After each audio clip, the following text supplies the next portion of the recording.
খোলাটা এসে কই গেল? সারাদিন টোকাইতে আছে, মাদ্রাসায় তো যাইতেছে না, কই জানি কে যাই লুকাই রয়েছে। আব্দুল আজিজ জাননি? হ্যাঁ আব্দুল আজিজ, আচ্ছা মাথা কিলে গেলি রে? কি মাথা কিলে গেলি না? তোর মারা ফিটছে, তোর টাঙ্গাই মাথা কিলে গেলি না? মাস শেষে বেতন সবকিছু আমি দিতাম আছি, কি জন্য গেলি না? হ্যাঁ কিলে গেলি না? খারাপ। আরে ভাই আজকে সকালবেলা নাস্তা খাই, তারা মা কইছে আব্দুল আজিজ আজকে স্কুলে মাদ্রাসার বই দিব, স্কুল বন্ধ। আরে কইছে মাদ্রাসার বই দিব, নাস্তা খাই তুই মাদ্রাসা যা। সেইতে পুলাইনের লগে সারাদিন আড্ডা, সারাদিন দুষ্টামি, এই যখন খেলতে আছে।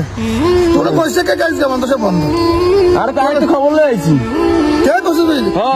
সামনে মাদ্রাসা খোলা, মাদ্রাসা বন্ধ না। মাথা গরম লাগে, এটা করেন মাথা গরম, মাথা ঠিক নাই, হেতা মারান ফিরি হয়েছে কিস্তির টেনশন, সেইটার দুফি হলাইম কিস্তির টেনশনে মাথা মধ্যে যে হাসানি, সত্য কথা নি বন্ধ, মাথা ঠিক নাই ভাই, আর কিস্তির টেনশনে মাথার টেনশন হইছে সারাক্ষণ। আপনার সন্তানকে এইভাবে শাসন না করে ভালোবাসা দিয়ে শাসন করে মাদ্রাসার একজন আলেম বানান, একজন হাফেজ বানান।